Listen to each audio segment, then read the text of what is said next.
clearly strict gun laws is not the thing that is going to solve this problem. What is going to solve this problem, and I really do believe this, is look, I don't like this. I don't like to admit this. I don't like that this is a fact of life. But if you are a psycho and you want to make headlines, you realize that our schools are soft targets. And we have got to bolster security at our schools. Senator, as you know, he is expressing the opinion of a lot of folks across this country. What's your response to hearing that? Listen, J.D. Vance claims that this kind of random, routine carnage is a fact of life. No, it's not. It's a fact of American life. This, again, is a tragic form of American exceptionalism. Nowhere else in the world do you have a country that's not at war? Do you see this kind of violence? And so we have to ask ourselves, we have to engage in serious soul searching as Americans. Why does this happen here? There are people who are given to violence in other countries. I hate it when people malign the mentally ill, because most of them are not a danger to us, but there are people who are mentally sick in other countries. There are children who are troubled in other countries. This only happens here. Senator, it's the guns. Senator, and those who want to make this, yes. Let me ask you quickly. This is not a debate between those who believe in the Second Amendment and those who don't. It is to the gun lobby's advantage that this has become a kind of culture war. It's like saying in another time that those who want seat belts are against the freedom of being on the road. In hindsight, we understand how ridiculous that argument would be. We need to put forward reasonable gun safety laws, and that's the least we can do for our children. Hey guys, Rich coming to you here with Leaving MAGA at leavingmaga.org with the MeidasTouch Network. We've got a brand new testimonial for you today. A lady I met as a result of our work. She's here to talk about her relationship with her son. I just want to warn everyone, she has one of the best hats I have ever seen. She goes by Minnesota Mame. I want to bring her in here. Minnesota Mame. Yeah. How you doing? Thanks for being with us. I really appreciate you reaching out to us. Like so many, I put out a request on social media. I said, hey, I want to talk to friends and family of those still in the thrall of MAGA. So you followed up with me. We talked a little bit, got to know each other a little bit. Let's just get right into this, because tell us about its relationship with you and your son. Right. Talk to us about what the relationship was like pre-Trump and pre-MAGA. A lot of politics, some, none at all. Really want to hear what it was like before all this in 15 and 16. Well,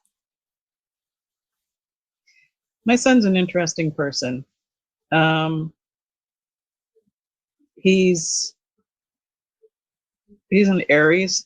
I don't know if that means anything to anybody, but consider the ram that climbs straight up the mountain and pretty much knocks anybody else off that's not, who he wants. So that kind of disposition, he's adrenaline, kind of ADHD, bouncing up and down all his life. I'd put him on timeout literally on a little trampoline. And then he finished the timeout and said, can I still play on it? And I said, yes. So most of my life, I have tried to find ways to get his energy moving in the right direction. And one of the things that I was very strict on was honesty. He snuck a pack of bubble gum once, and I made him take it back and pay for it. And he tells his kids that story too. So he expects them to be honest. So he honestly believes the MAGA stuff. He says, I only trust live TikTok because they can't fake that. Okay. So your son here, you're talking about him, and here's what I hear. So good kid, good person, good people can fall prey to bad people. They can be made to hate. They could be made to the part of them that could be very rebellious. It manifests itself in certain acts and activities. So what happened? He's really, it's not as much falling in with people who hate, because he literally has Black friends that are also in MAGA. Okay. So he's not hating on these people. But what's going on is that he's trying to be the protector. He thinks that he's protecting children from drag queens and inappropriate stuff. He thinks he's protecting children from being exposed to wrong things. Mm-hmm. He thinks the economy was better under Trump. That's disinformation. He thinks that Biden let everybody down with Pennsylvania. And I tried to tell him, look, this is the money that's going there. No, someone on TikTok said, and what am I going to do? What am I going to do? I always taught him to think for himself. And unfortunately, what that means is he thinks that I must be wrong. And that's where we're at. And his father-in-law is also that. And they're both, probably got into this because of the gun lobby, because of all that kind of stuff. And that's how they wound up there. Not going to take away my guns, because I said, what about if someone is potentially going to kill themselves? Shouldn't their family be able to take it somewhere in a safe place and put it away for a while? And then it comes back. Shouldn't that legally be something they're allowed to do? And he says, well, no, because then what if somebody comes to the house and you don't have a gun? I mean, I hear a lot about what you're saying. It's the old saying, deja vu all over again, because I'm hearing it. I'm hearing about my time when I was in that community. And there's some really good points that you make about MAGA is not a monolith. And I think that those who are very opposed to Trump and MAGA may think that it's solely one type of race, one type of gender, one type of religion, but it actually isn't. I have a friend, he's not in MAGA, but he has friends who are, and he says Black MAGA. And just like you said about your son, and there's this whole hodgepodge of influences though. There are the lies, there's the misinformation, the disinformation, the mythologies, like the one you just mentioned, the Second Amendment mythology.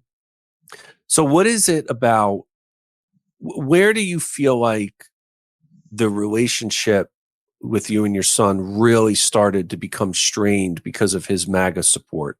Were there certain moments, were there certain occurrences, specifics that you remember where you thought, okay, our relationship has shifted adversely because of his support for MAGA? Wow. Now that you ask me that, I can pinpoint it, but I hadn't realized it. So my son used to live up in, and I'm pretty sure, he, like I said, he got into the hunting, the fishing really big time. He was taking his kids fishing and they had campouts and everything. But the jobs up there were such that if they disagreed with anything you said, you're fired, and they just hire someone else. It was very hard to keep a job up there. So they came back here, and one thing led to another, and they're living in my house. And at some point in all of this, my son bought and brought home a gun against my wishes. I've lived in ghettos all my life. My dad had a gun. He was in the Army. We never touched it. But with all these young kids, I did not want a gun in the house accessible to children. And this point about, this is a leitmotif for today. We think about protection.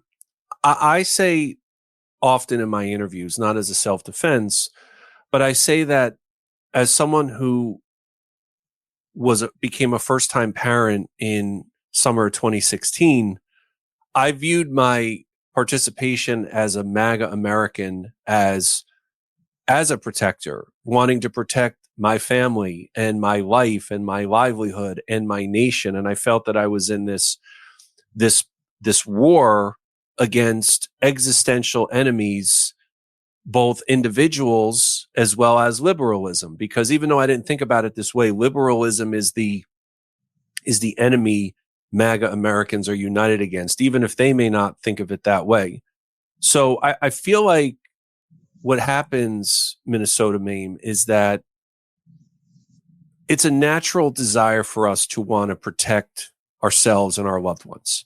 Yeah. And I really do feel like what the Republican Party and what MAGA do and Trump, what he does is really exploits and manipulates that, because it's a natural concern and fear for us, right? Economic anxiety. All of these are natural concerns that we have on a day-to-day basis. But rather than be honest and acknowledge those concerns, what Trump and MAGA and the Republican Party do is partly what they've done to your son. And it's why I always approach this topic, especially with parents, of education and empathy, right? Because it's easy to just dismiss, in this case, your son as a bad person, as a bad man. And I don't believe that he is, because I think most people in MAGA deep down are in fact good people. But we are all susceptible to being influenced, and we're inundated with lies. We are bombarded with falsities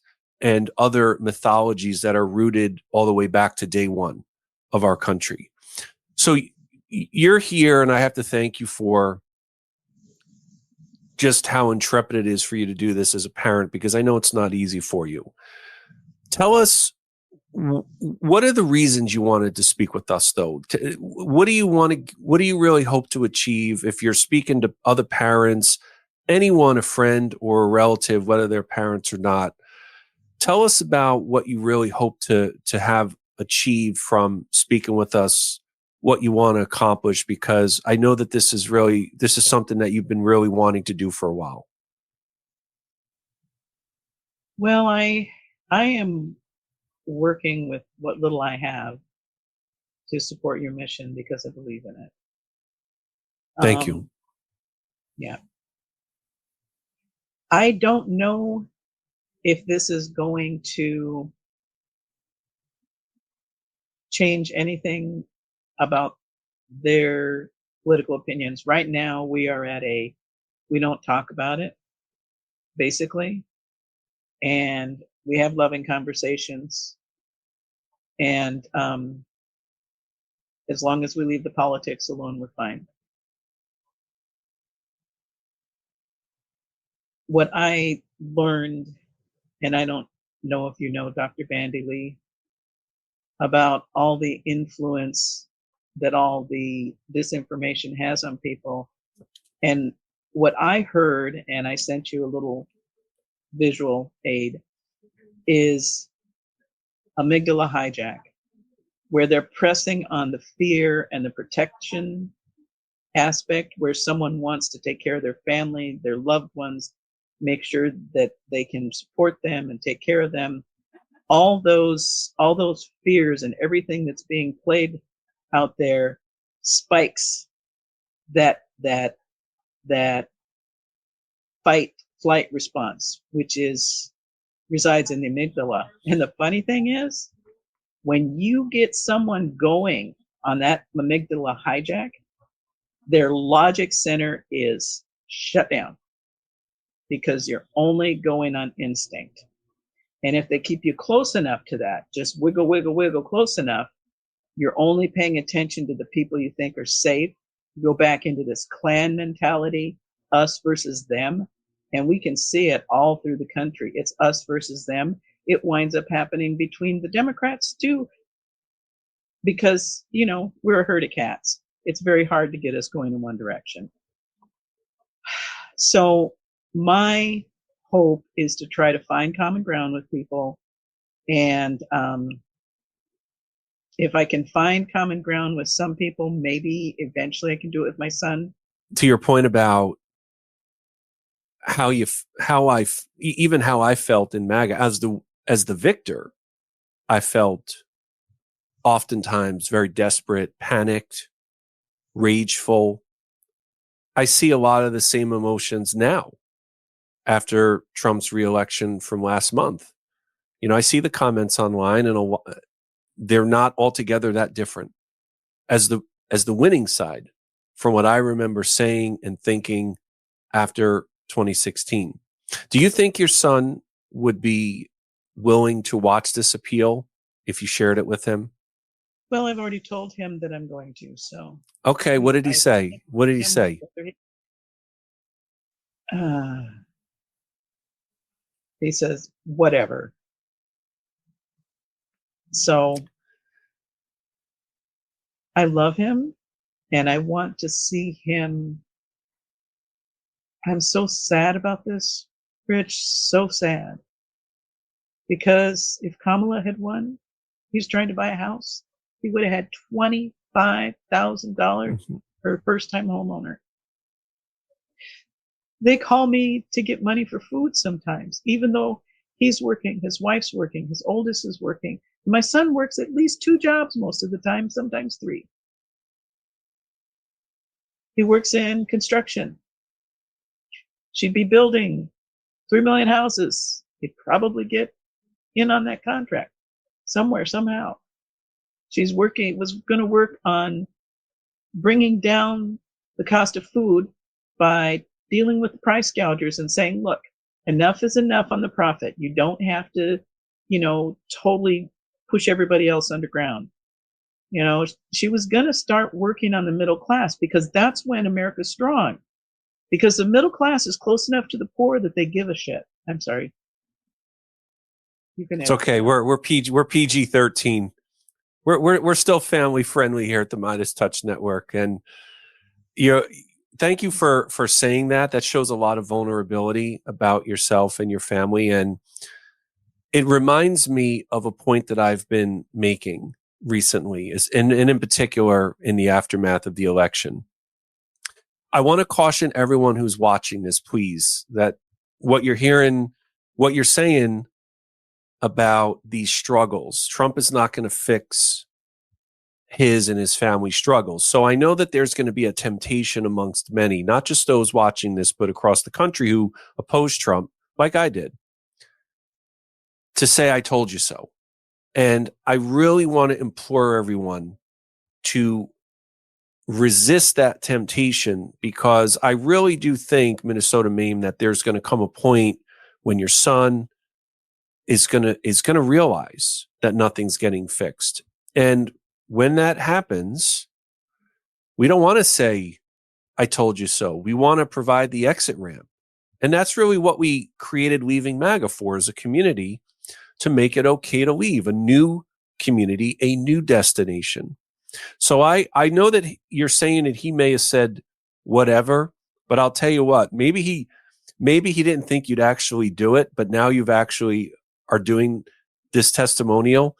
So when you show it to him, I have a feeling he's going to watch. And I think it's going to be a little harder for him to say whatever. Now, where can everyone find you to follow your social media? You're on Blue Sky now, so tell us what your handle is so everyone can connect with you. It's the number 1 MN dash Mame, MAME, at bluesky.social. I think I put it. You just got on. Yep. Yeah. So I don't know how, but I've already got over 600 followers. Because people want to hear what you have to say. Well, I'm trying to reach out to people who are angry at MAGA, at the foot soldiers, I call it, and see, to me, they're just following orders. They think they're doing the right thing. And when Trump's horrible policies slap the entire country in the face, they're going to know. They're going to know they got played. And they're going to want to join us, I think, because they have more reason to kick him out of the Oval Office than we do, because he made them pay for the privilege of being lied to. Thank you for saying that, because that's exactly what we hope Leaving MAGA will be. And you're an ally of ours. You're welcome in the community. You know, you're someone who, as a proponent of what we're doing, I want to thank you for being with us, because I know that this takes a lot of courage and a lot of bravery, especially as a parent. So everyone out there, please heed the advice, especially if you're a parent, loved ones are in MAGA. If you've got friends in MAGA, please heed the advice. Minnesota Mame, I thank you so much for being with us again. Connect with her at Blue Sky. And I'd like to, after you show your son, we'd like to hear back from you on what he said. So just thank you, Minnesota Mame, for being with us today. Really appreciate it. Hey, everybody, if you like this video, make sure to subscribe so you don't miss any updates from Leaving MAGA here at the MeidasTouch Network. Have you left MAGA, or do you know anyone who's having doubts, or are you a friend or a relative of someone in MAGA? We want to hear from you. Please connect with us at leavingmaga.org. Thanks so much for watching. We really appreciate it. Love this video? Make sure you stay up to date on the latest breaking news and all things Meidas by signing up to the MeidasTouch newsletter at MeidasTouch.com/newsletter.